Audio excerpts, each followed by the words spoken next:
In the heart of a bustling city, where neon lights danced and hurried footsteps echoed, stood a man named Sam.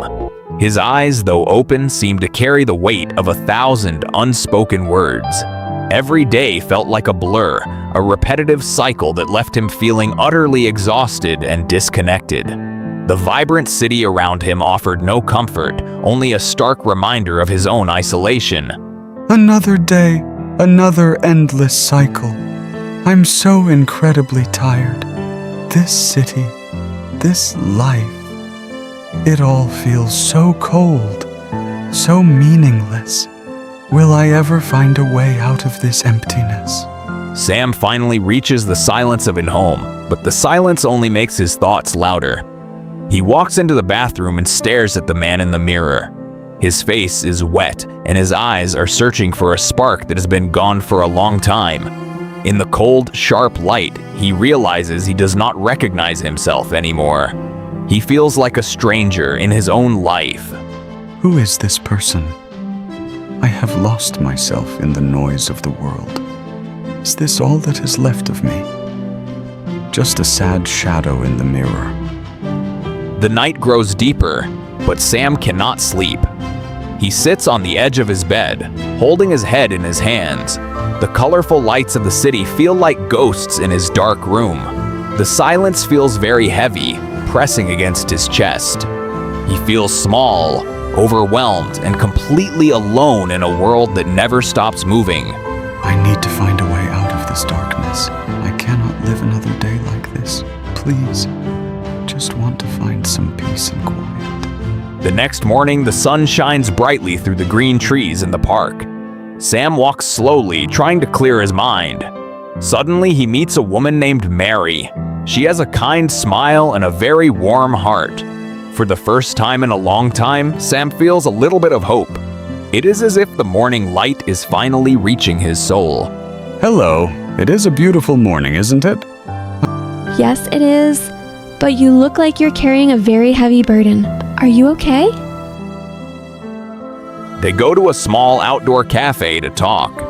Mary listens to Sam's story with great patience.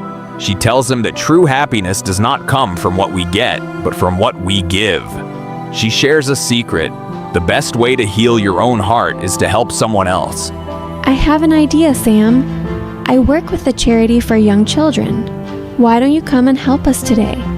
Spending time with them might change how you feel about the world. Maybe you're right. I have spent too much time thinking only about my own problems. I would like to try. Sam arrives at the charity with Mary. The atmosphere is filled with energy and bright colors. He starts helping by giving out notebooks, pencils, and small toys to the children. As he looks into their excited eyes, he feels a strange warmth in his chest. The heavy weight he carried all night begins to lift. The work continues under the warm sun. Sam and Mary work together to organize blue gift boxes for the kids. Sam finds himself smiling naturally as he hands a gift to a young boy. He realizes that being part of something bigger than himself is giving him a sense of purpose he hasn't felt in years. You're a natural at this, Sam. See how much they appreciate your help? I feel different. It's like the world is starting to have color again. More children gather around, reaching out for the colorful presents. Sam moves with kindness and patience, making sure every child receives something special. The noise of the city is replaced by the beautiful sound of children laughing and cheering. He is no longer the man lost in the crowd. He is the man making a difference. I came here to help them, but I think they are the ones helping me. I feel so much lighter. Sam kneels down to be at the same level as the children. He hands out more school supplies, and a young boy looks at him with a giant, toothy grin. Sam realizes that these simple tools, notebooks, and pens are treasures to these kids. The connection he feels with them is real and powerful. He isn't just a volunteer anymore. He is their friend. Their joy is so pure.